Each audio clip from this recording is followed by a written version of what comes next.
Bonjour Twitch, bonjour YouTube, on se retrouve pour la suite, donc une troisième vidéo sur la Corse et la Méditerranée occidentale au Moyen-Âge, pardon, je sais pas pourquoi j'ai bugué, on est toujours avec Monsieur Iriki, il va bien et il va pouvoir Bonsoir, enchaîner. bonsoir, bonjour, bonjour.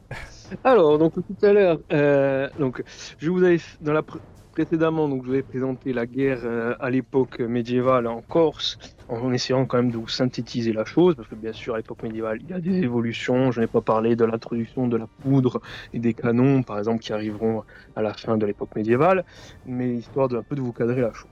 Alors là et maintenant, donc on reste au XIIIe siècle, et là on va arriver sur un des thèmes qui m'est tenu cher à vous présenter, qui est aussi l'objet de certains des livres que j'ai présentés en bibliographie dans la première vidéo. Donc je vous invite à aller la voir si ce n'est pas déjà fait.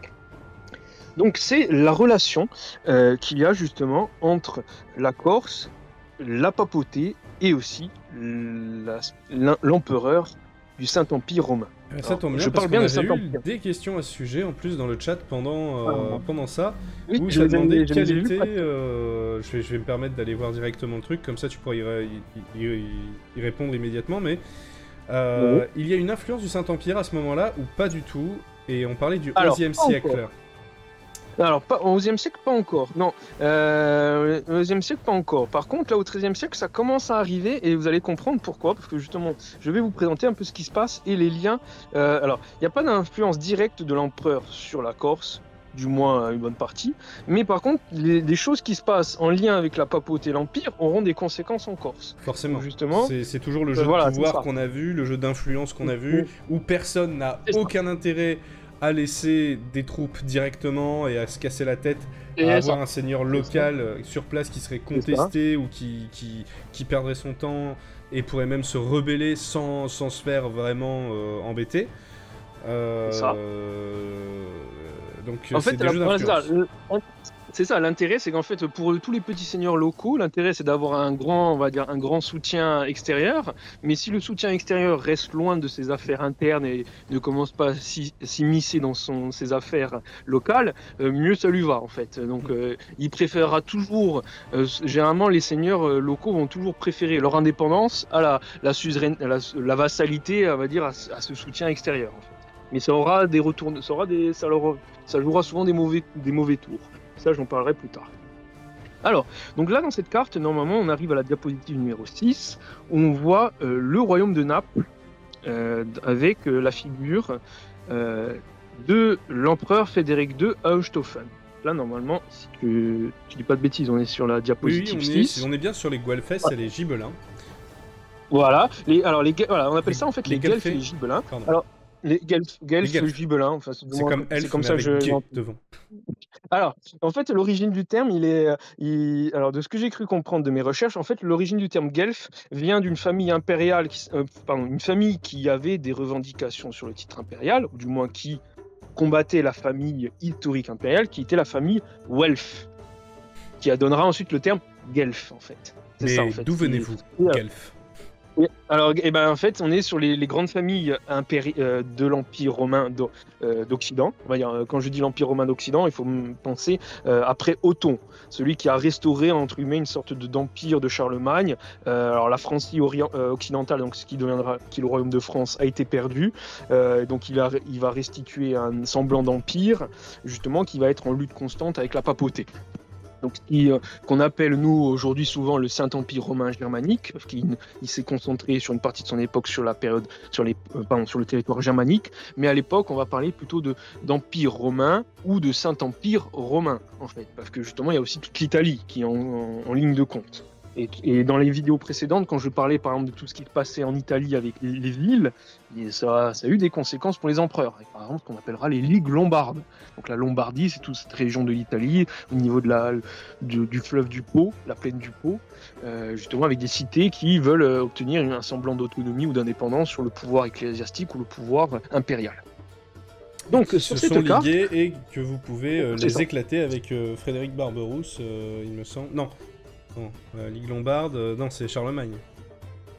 Alors non, les Longobards, c'est vraiment c'est l'époque d'Empire. Alors justement, Frédéric II, voilà, la dynastie impériale Barberousse. C'est Frédéric Barberousse.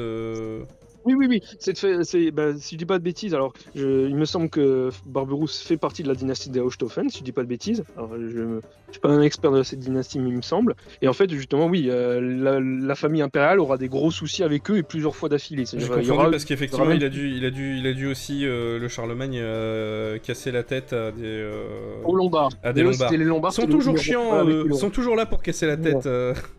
Oui, aussi j'en profite, quand on parle de Lombards en Italie à partir du XIIIe siècle ou du XIIe siècle, en fait, les Lombards, les Germaniques, justement Charlemagne détruit le royaume pour protéger la papauté, n'existent plus.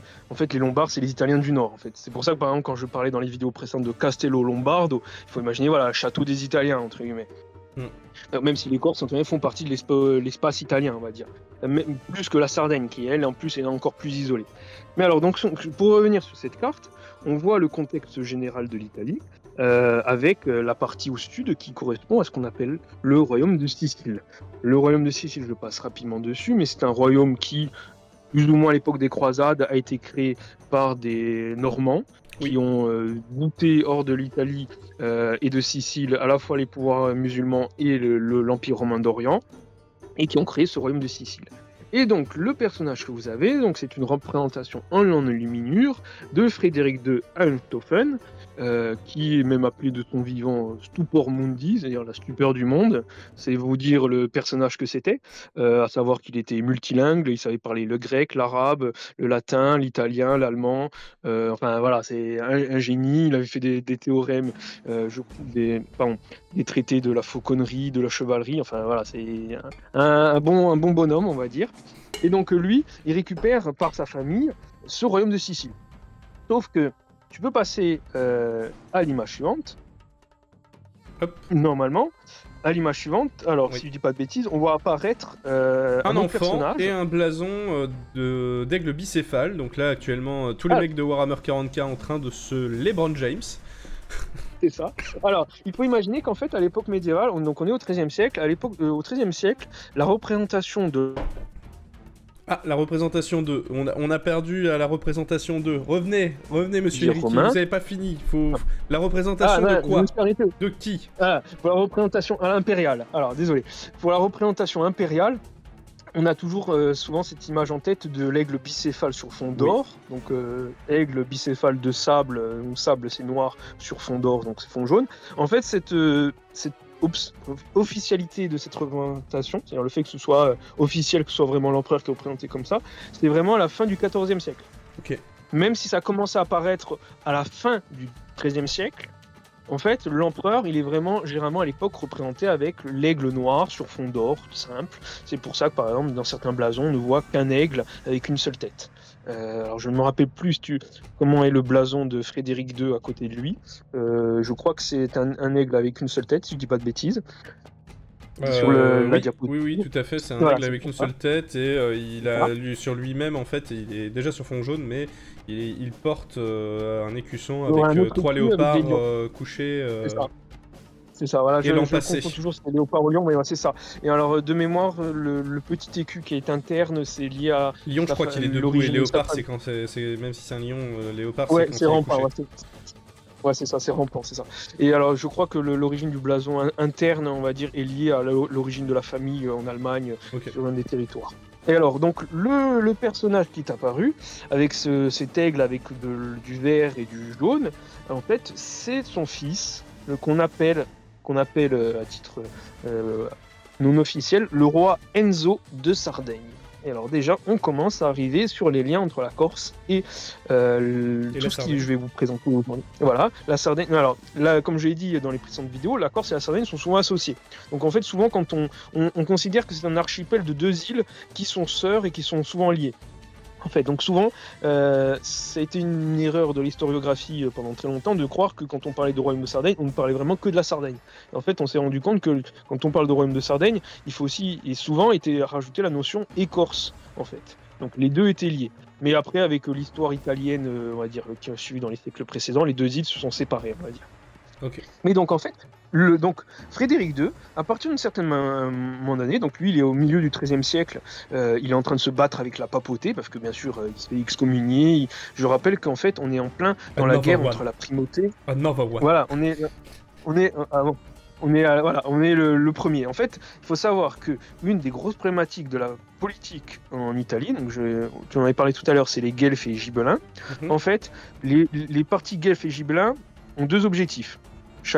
Ont deux objectifs, chacun l'autre, et sont antinomiques. Les guelfes considèrent que le pape est au-dessus de l'empereur, les gibelins considèrent l'inverse. Le pape est en dessous de l'empereur. Pourquoi? Parce qu'en fait, selon le titre dans la chrétienté d'empereur, il faut savoir que dans la pensée chrétienne médiévale, jusqu'à encore, on va dire pas si récemment, jusqu'à qu'apparaissent, on va dire, les empires modernes, il n'y a qu'un seul empire dans la chrétienté. Pendant très longtemps, c'était l'Empire romain d'Orient, qui a perduré, sauf qu'à un moment donné, quand est arrivé Charlemagne, tout le monde va me dire, oui, mais Charlemagne était empereur. Oui, mais pourquoi? Oui, mais parce qu'il a été reconnu par l'Empire, par l'empereur romain d'Orient de l'époque, Charlemagne. Mais tu vas comprendre.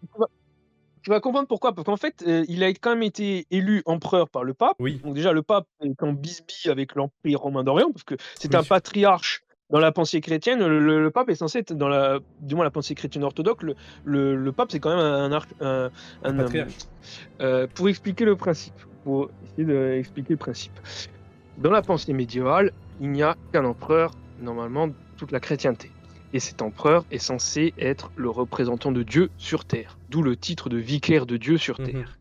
Dans la pensée médiévale, le vicaire, c'est le représentant d'un pouvoir sur un territoire. C'est comme un lieutenant, en fait, ou un vice-roi, d'une certaine manière. Aujourd'hui, le terme de vicaire, c'est purement religieux, mais à l'époque médiévale, c'était un titre qui était aussi très présent en Italie pour représenter le pouvoir, par exemple, impérial, ou le pouvoir, on va dire, de l'aristocratie. Par contre, la première définition que tu as donnée de vicaire, et d'empereur, ça, c'est la pensée orthodoxe.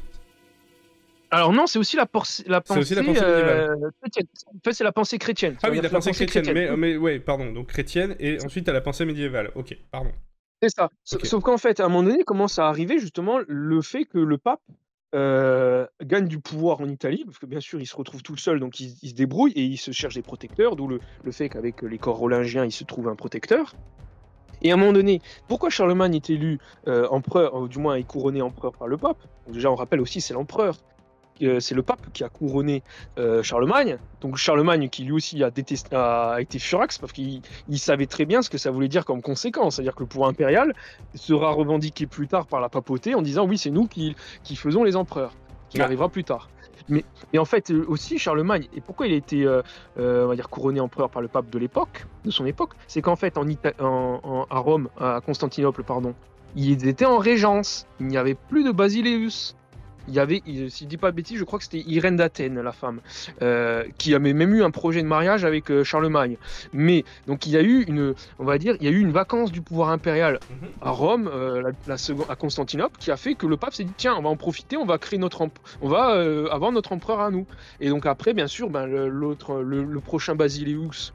Donc l'empereur d'Occident, vu qu'il y avait il y avait Charlemagne, il s'est dit bon on va accepter la chose, même si dans les faits c'est une hérésie, on va dire. Et après découle le fait qu'il y ait une lutte entre le pape et l'empereur pour savoir qui est supérieur à l'autre et qui est le premier, on va dire, représentant de Dieu sur Terre. Donc là, c'est toute la lutte entre les guelfes et les gibelins. Et donc Frédéric de Hohenstaufen, pour en revenir dessus, lui il est en plein dans cette période-là, et c'est celui qui a failli presque faire qu'il réussisse de surmonter ce conflit avec la papauté. Donc je reviens à mes sources. Okay. Donc il crée, vu qu'il est empereur et qu'il est représentant de Dieu sur Terre, il a aussi la capacité, l'empereur, de créer des titres, voire même de créer des titres ex nihilo, c'est-à-dire des titres qui n'existent pas. Donc il va décerner à son fils Enzo, qui est un fils illégitime, Frédéric II en aura quelques-uns, et donc il va lui décerner ce titre de roi de Sardaigne, qui ne sera pas effectif pendant très longtemps, pendant 7 ans. Et en plus, ce Enzo va mal finir parce qu'à un moment donné, il va se faire capturer en 1249 par, si je dis pas de bêtises, je crois que c'est la cité de Bologne. Et il va mourir en prison en 1272. Oh là. Donc Enzo qui a mal fini. Putain, le CPE l'avait prévenu. Oui, alors je préviens tout de suite, ça va très mal se finir pour certains de ceux que je vais présenter ce soir. Donc là, c'est ce qui se passe avec Enzo. C'est ça qu'on aime. Ouais, non mais là, voilà, vous allez voir, il y aura du sang. Ouais. Alors là, on peut passer à la Mais votre fils est emprisonné à Bologne. Oui, mais attendez, je finis mon traité en 3 encyclopédies sur les oiseaux. Attends. Ouais, non mais attends, oui, alors je vais pas spoiler, divulgacher ce qui va arriver, mais il va se passer 2-3 trucs pour Frédéric II aussi après. Donc là, tu peux passer à la diapositive 7. Et là, normalement, vous voyez un petit souci pour le pape, je crois. Oui, on voit une petite flèche rouge qui descend de l'Allemagne, et on voit une petite flèche rouge qui remonte de Palerme. C'est bizarre. C'est ça. J'ai l'impression qu'il se passe des choses. Oui, voilà. Donc, vous pensez que le petit pape, dans ses états pontificaux, lui, voilà, le parti guelfe, lui, on va dire, ils se sont bien, on va dire. Sachant que la papauté, elle revendique quand même depuis un moment le principe de libertas ecclesiae, c'est-à-dire en fait la liberté de l'Église, qui doit ne dépendre d'aucun pouvoir séculier, c'est-à-dire aucun roi, et surtout pas l'empereur. Donc vous comprenez un peu la petite lutte qu'il va y avoir entre les deux, sachant qu'en plus, voilà. Sachant qu'en plus le pape, on va dire, il a déjà aussi gagné ce qu'on a appelé la querelle des investitures, parce que aussi l'empereur, pendant très longtemps, il y avait un flou pour savoir si c'était l'empereur ou le pape qui devait justement faire les investitures des évêques et des archevêques. Donc il y avait ça aussi. Mais bon, ça c'était plutôt au XIe siècle de mémoire. Là, on est au XIIIe siècle. Là, c'est vraiment qui est supérieur à l'autre. Donc là, tu peux passer à la diapositive 8. Ça s'appelle normalement la bataille du Giglio. La bataille navale du Giglio, oui. Voilà, donc c'est une bataille qui eut lieu en 1241. Alors, elle est très importante aussi parce qu'elle va avoir des conséquences en Corse.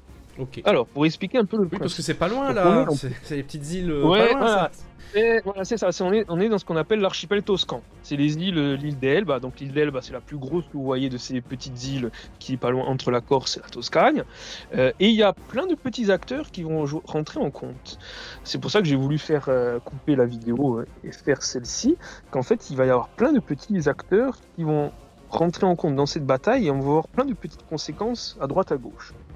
Donc déjà, il faut savoir que dans la période de 1241, le pape et l'empereur sont dans les pires relations possibles. Il y a le pape qui menace de l'excommunier, si ce n'est même déjà fait. Ensuite, il faut savoir que... L'empereur qui dit contre Uno, je mets un antipape et je peux t'excommunier moi. Il y a ça aussi, parce qu'il y a aussi ça qui joue. Il faut savoir aussi qu'on est aussi à la période de la seconde Ligue lombarde. Putain, bien sûr, la Ligue lombarde. Ouais. Voilà, donc elle bien sûr aussi elle est contre l'empereur, donc imaginez que bon c'est pas parce qu'il... Voilà, théoriquement l'empereur il contrôle les territoires que j'ai montré avant, mais il contrôle pas tout non plus, d'accord, parce qu'il faut imaginer que chaque petite cité fait un peu sa sauce. Oui. Parce que ça c'est la théorie, entre la théorie et la pratique. Oui, parce qu'on rappelle que même si on a mis un grand territoire orange tout ça ici, et un grand territoire violet ici, et un grand territoire orange ici, rappelez-vous que ça reste que des cités... État pour la plupart, en tout cas dans le nord c'est des cités-États et jusqu'à Rome ça reste de la cité-État. Ensuite effectivement il y a le royaume de Sicile qui est peut-être un peu plus qui est peut-être un peu plus unifié pour le coup, mais ici là c'est Bordelland. Sa mère de mémoire, si je dis pas de bêtises, et il est comme j'ai dit, il parle italien, il parle le grec, il parle l'arabe, parce qu'à l'époque il y a encore beaucoup de communautés grecques et beaucoup de communautés maghrébines, arabes, musulmanes, surtout justement en Sicile. Voilà, arabo-musulmanes, voilà, merci, je cherchais le terme, en Sicile. Donc en fait, voilà, c'est un enfant du pays, entre guillemets, d'accord. Il est même plus italien, entre guillemets, qu'allemand, ce Frédéric de Hohenstaufen. Ouais, même mais ça, ils sont habitués, hein, ils ont bien mis des Espagnols ensuite. Ils ont mis la famille chausse-pied espagnole. C'est ça. Et donc voilà. Donc le territoire n'est pas non plus contrairement contrôlé. Sachant qu'en plus il y a des villes qui elles sont plutôt guelfes, des villes qui sont plutôt gibelines, et il y a des villes qui changent souvent d'obédience. Et chose marrante, il y a des fois des villes qui, si la ville d'en face est par exemple guelfe, eux ils vont être gibelins juste pour aller taper celui qui est en face. Salut, c'est pour vous casser les couilles. Non mais c'est ça, et quand les autres vont changer de camp, eux aussi vont changer de camp. Mais on est d'accord que vous en foutez en vrai de cette histoire de conflit. Oui. Alors qu'est-ce que vous venez nous casser les couilles? C'est pour vous péter les couilles justement. Ah, c'est ça, c'est que souvent les contentieux locaux, bah, après ils rentrent en compte dans la géopolitique de l'époque. Donc, pour en revenir à cette bataille. Alors, dans cette bataille, il y a quand même un individu qui a un lien avec la Corse que je présente, mais qui est aussi très important pour le parti impérial. Il s'appelle Ansaldo d'Amare. Alors, d'Amare, ça te rappelle peut-être quelque chose. Oui, tu avais vu, les vêtements d'Amare. Pas ça? Non, pas ça. Non, Damar, c'est le territoire le plus au nord de la pointe sur la Corse. C'est ça, c'est au bout du Cap Corse, vers le nord, de l'extrême nord, en fait. C'est une petite seigneurie. C'est ça, c'est une seigneurie qui s'est constituée justement après cette bataille, en fait. Okay. Alors, je vais expliquer. Alors, Ansaldo d'Amare, en fait, à la base, c'est un noble génois, qui est du parti gibelin, donc il est pour l'empereur. Mais il faut savoir qu'à l'époque, Gênes est du parti guelfe. Donc le parti au pouvoir à Gênes et Guelph, il faut savoir que aussi les villes italiennes ont des partis. Il y en a un qui est plutôt Guelph, il y en a un qui est plutôt gibelin. Parce qu'au sein même des cités, il y a une sorte de guerre civile. Il faut imaginer qu'il y a une sorte de guerre civile à toutes les échelles. Forcément, t'as forcément des nobles à l'intérieur qui vont plus tenir pour un parti qu'un autre, etc. Ouais. C'est ça. C'est ça. Et au sein même des fois du même parti, par exemple, je sais qu'à Florence, par exemple, dans le parti qui finira par être majoritairement, la ville sera contrôlée majoritairement et quasi indéfiniment jusqu'à la fin de ces guerres par le parti Guelph. En fait, il y aura une faction qui sera vraiment pour que le pape puisse s'immiscer dans la politique de la ville, et un autre parti qui, tout en étant Guelph, dit oui, le pape c'est bien gentil, mais tu restes en dehors de notre politique interne, en fait. Donc Dante Alighieri, par exemple, il a été banni de Florence parce que il était guelfe, mais il était guelfe, on va dire, sans interventionnisme du pape au sein de la politique de la cité, pour donner un exemple. Et lui, Dante Alighieri, par exemple, il est en plein dans cette période de guerre. Et donc, quand il fait la Divine Comédie, justement, il y a des passages où il raconte, il chante, on va dire, ce qui se passe, la politique de son époque. Okay. Donc, pour en revenir à Ansaldo d'Amare, donc comme j'ai dit, c'est un gibelin, donc il est traître à sa cité, mais lui, il est aussi surtout l'amiral de la flotte impériale. Et c'est un ami et une connaissance directe de l'empereur Frédéric II. Donc, un petit personnage quand même. Et je sais par exemple, dans mes sources, j'ai lu que c'était même lui par exemple qui avait dirigé la flotte qui a mené la 6e croisade. Okay. Donc, 6e croisade, je rappelle, c'est Frédéric II, il dit pas de bêtises, il récupère, sans faire la guerre, même en faisant juste de la diplomatie, il récupère une partie du royaume de Jérusalem, il se fait même couronner royaume de Jérusalem. Bon, ça aura des graves conséquences pour le royaume parce que ça va créer une instabilité, mais voilà. C'est assez particulier, on va dire, ce personnage. Et donc en fait, ce Ansaldo d'Amare, il est proche du parti impérial et il va être appelé, il va avoir le titre de fuoruscito.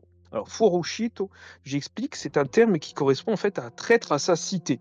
D'accord. Mais traître à sa cité dans le sens parce qu'en fait il est l'opposé du parti au pouvoir dans la cité. En fait. D'accord. S'il avait été guelfe, il n'aurait pas été fuoruscito en fait. D'accord. Okay. Et là, comme il est gibelin, ils disent c'est un connard, mais bon. Donc imaginez. Donc souvent, quand il y a des fois des bagarres entre cités, il y en a une qui est gibelline et l'autre qui est guelfe, il faut imaginer que dans les deux parties, il peut éventuellement avoir des fuoruscitos de l'autre côté. De deux côtés.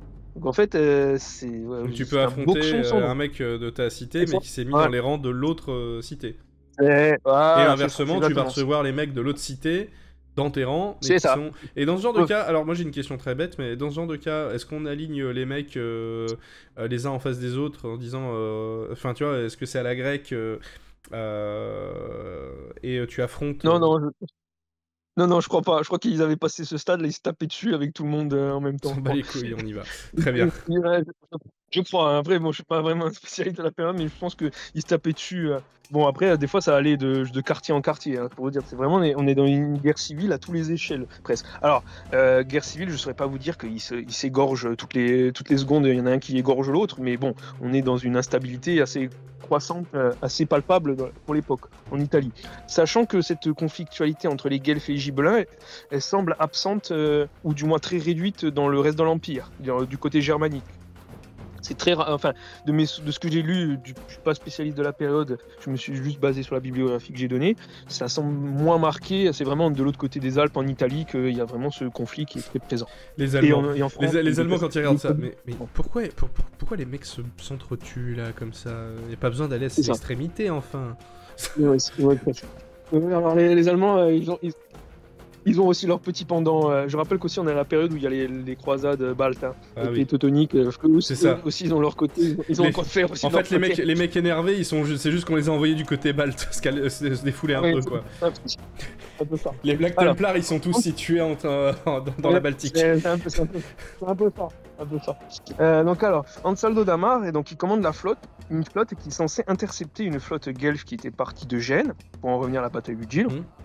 Cette flotte, elle était partie de Gênes et en fait, elle avait ramené elle avait récupéré plein de prélats, d'archevêques, d'évêques ou de grands ecclésiastiques qui venaient de France, d'Espagne, d'Italie. Voilà. Pourquoi ? Parce qu'en fait, il devait venir à un concile ou un synode, je ne me rappelle plus lequel des deux termes exacts, qui en fait devait tout simplement excommunier Frédéric II Einstoffen. Ah, bah zut alors. C'est con ça. Voilà. Donc en fait, il devait rejoindre le Rome, mais bon, il va se passer quelque chose parce qu'en fait, justement, cette flotte, elle va être interceptée par cette flotte, on va dire, de Gênes, elle va être interceptée par des vaisseaux siciliens, qui sont, on rappelle, la possession impériale, directe, des vaisseaux pisans, parce que oui, les pisans, dès qu'il y a l'occasion de tataner du génois, on est là, du génois. On est là. Voilà, on est là. Et il y aura aussi des Forouchiti génois, donc les gibelins génois, dont font partie Ansaldo Damar et dans la flotte. C'est pour ça que normalement, sur la représentation de la bataille, si je dis pas de bêtises, j'ai mis tous les petits blasons que tu vois. Alors, à savoir que, alors ça c'est à nuancer, donc je mets des guillemets sur mes propos qui vont suivre, mais j'ai cru comprendre aussi que dans la guerre entre guelfes et gibelins, les villes avaient tendance à inverser leurs couleurs. Donc par exemple, au nord, sur les cartes que j'ai mises, j'ai normalement mis la croix de Saint-Georges, donc c'est la croix de rouge sur fond blanc, qui est le symbole de Gênes, qui est plutôt là ici guelfe. Et de l'autre côté, en bas, j'ai pas le drapeau du Danemark, restez calme. Voilà, c'est ça. C'est en fait la croix inversée, qui en fait correspond même au drapeau de la Savoie. Parce qu'en fait, la Savoie, à un moment donné, la Savoie va passer du côté gibelin et va garder ces couleurs-là. C'est pour ça que par exemple, tout à l'heure, quand je parlais de Florence, avec la guerre entre guelfes et gibelins au sein de la ville, Florence, aujourd'hui, son blason, si je ne dis pas de bêtises, c'est blanc avec la fleur de lys rouge. Et bien, dans certaines enluminures qu'on trouve, le parti qui était impérial avait le même drapeau, mais avec les couleurs inversées, c'est-à-dire le fond rouge et la fleur de lys blanche, en fait. Donc, ça a même laissé des grandes traces au niveau de l'héraldique de certaines cités médiévales italiennes, en fait. Et même de certains territoires, parce que tu le précises, la Savoie, au final, c'est Gênes inversé. Voilà, c'est ça. C'est ça. Alors après, je ne suis pas vraiment un spécialiste de la Savoie. Je sais qu'il y a quand même toute une signification au niveau de ces couleurs, la blasonnerie. Ça me permet aussi de faire un petit aparté. En Corse, il n'y a pas de traces de blason. Comme j'ai dit déjà, il n'y a pas beaucoup de traces archéologiques. Alors en plus les blasons, j'ai pas trouvé de traces de blason avant la fin du XIVe siècle. Ok. Donc malheureusement, voilà, donc je pourrais sur mes cartes, c'est pour ça que j'ai mis quasiment qu'un blason dans les seigneuries de Corse, on va dire. Il y a éventuellement la seigneurie d'Amar, donc si je dis pas de bêtises, je l'ai peut-être mise sur la carte des forces impériales avec, si tu vois, c'est normalement je crois des ondulés d'or sur fond noir ou inversement. Voilà. Alors ça c'est une théorie, j'ai pas réussi à sourcer, je sais pas si c'est vraiment le blason de son époque, mais ça ce serait le blason de la famille des Damar. Mais je mets je mets entre guillemets parce que je suis pas sûr de la véracité de la source que j'ai. Mais bon. Ok. Donc j'ai mis toutes les blasons, on va dire. Donc vous voyez que ça fait du monde qui se tape dessus. Donc bien sûr, c'est une énorme victoire, cette bataille du Gilo. Tu peux avancer là, dans cette diapo. Normalement, il va y avoir des représentations manuscrites de la bataille. Oui. Regardez, c'est des bateaux contre d'autres bateaux. Voilà, c'est ça. Donc alors ça, c'est une retranscription, c'est une capture d'écran de la chronique, de la Nuova Chronica de Florence, qui date du XIVe siècle. Donc elle est un siècle après, mais bon, il y a la représentation. Donc vous voyez à droite, si je dis pas de bêtises, il y a le drapeau avec le blason de la papauté. Ouais. Non, à droite, pardon, c'est effectivement la papauté. À gauche, c'est avec les clés. Avec les clés. Et à gauche, voilà, tu as le symbole impérial avec l'aigle, voilà. Comme tu as dit. Mais ils les ont alors butés. Normalement. Quoi ? Mais alors, et oui, alors il y en a quelques. Non, alors, dans les sources que j'ai lues, ils les ont pas tous tués quand même, les prélats. Bon, ça fait mauvais genre quand même de tuer un évêque. Allez, 50% de l'équipage, histoire que le concile puisse faire. Bon, après, tu imagines que s'il y a un bateau qui coule, je pense que l'évêque, bon, s'il sait pas nager. Mais moi, ce que je trouve ouf, c'est que vraiment, il le montre comme s'il tenait un poignard plus qu'une. Plus qu'une épée. Hein. Donc c'est vraiment un assassinat en fait. Ouais, bah, on va dire. Après, je sais pas quel est, comme à chaque fois, les chroniques, on sait pas quel est le parti pris du chroniqueur, donc. Le regard de salopard de l'empereur. Alors je sais pas si c'est l'empereur qui est représenté, mais à mon avis si. Hein, mais... Oui, alors c'est ma théorie. Alors j'ai pas réussi à trouver la source exacte du document, mais je pense que c'est l'empereur qui est représenté parce que il a à la fois la couronne sur son chapeau. Il a le sceptre. Et il a le sceptre, et ça, le sceptre, même la massue. La massue, c'est un symbole de pouvoir qui est très présent. Et si on a le temps ce soir, je pourrais même en évoquer, parce qu'il y a aussi, un lien avec la massue en Corse, pour le comte de Corse du temps. Mais oui, donc c'est sans doute pas Ansaldo d'Amare qui est représenté, mais vraiment Frédéric II. Mais donc là, vous voyez vraiment des fêtes de la flotte génoise. Donc il y a énormément d'ecclésiastiques et de prélats qui sont capturés, voire morts. Et alors ça va faire la fortune de Ansaldo d'Amare, parce que justement il va être récompensé par l'empereur, et il va profiter de cette fortune pour se créer la fameuse seigneurie que tu as vue tout à l'heure, que vous avez pu voir dans les vidéos précédentes, des seigneuries d'Amare au bout du Cap Corse, de 1245 à 1249, avec le château de San Colomba. Donc il y a des traces encore aujourd'hui de ce château. Alors malheureusement il ne reste un gros mur, on va dire, assez massif. Donc le château, je pense que c'était un gros château à l'époque. Mais malheureusement, on n'a pas de traces de à quoi il devait ressembler à l'époque. D'accord. Alors, sauf que le petit souci, par contre, c'est que là, éventuellement, on va arriver sur une période qui va être catastrophique pour le clan gibelin, donc le clan impérial. C'est la mort en 1250 de Frédéric II. En fait, Frédéric II, il meurt alors je crois de maladie, mais je vous laisse vérifier ma source. Je crois qu'il meurt de maladie. Il a quand même quelques années, mais il meurt en 1250 et ça va être une catastrophe parce que ça va lancer ce qu'on va appeler le Grand Interrègne. Le Grand Interrègne, c'est une période de plusieurs dizaines d'années où en fait l'Empire n'a pas d'empereur. Ils vont pas réussir à se mettre d'accord sur qui va être l'empereur. Et alors, c'est pas exactement 1250, c'est 1254. Parce qu'en fait, en 1254, il y a son fils direct qui meurt à Frédéric II. Et en 4 ans, il y a l'empereur et le successeur à l'empereur qui meurent. Ils s'enchaînent. Alors attends, c'était qui le successeur du coup ? Alors le successeur, tu peux passer à la diapositive suivante. Ouais, parce que là, je montre la famille. Donc, et alors tu peux un peu avancer. Donc il y a Enzo et Manfred qui sont pas légitimes. Voilà, c'est ça. Donc le Enzo, celui. Alors donc, si tu comprends pourquoi en fait Enzo va aussi mourir en prison. Ah oui. Que son père va mourir l'année suivante, il va pas avoir le temps de venir le sauver. Ah bah oui, forcément c'est un peu quand t'es mourant et que tu meurs ensuite, oui, tu peux pas aller sauver ton fils. Oui. Et du coup les autres ils se sont dit. Et les autres ils se sont dit. On va le garder au cas où. Hein, il est illégitime, mais on va pas prendre le risque, on va le laisser là-dedans. Aussi, j'en profite vu qu'on revient sur Enzo, que j'ai oublié de parler tout à l'heure. Il faut savoir que à l'époque médiévale, avoir entre guillemets un fils illégitime pour un roi ou un grand seigneur, c'est pratique. Parce qu'en fait, c'est à la fois de ton sang, mais vu qu'il n'est pas légitime, il peut pas revendiquer le pouvoir, il peut pas donc être en opposition avec ta dynastie, enfin tes héritiers légitimes, mais il peut quand même être un vicaire, c'est-à-dire un représentant de ton pouvoir. Donc par exemple, c'est pour ça que Enzo, son père lui avait créé le titre de roi de Sardaigne pour sécuriser la Sardaigne et la Corse, toujours pour encercler la papauté. Là, c'est une supposition de ma part, mais je pense qu'on peut pas, on va dire, pas farfelu de penser ça.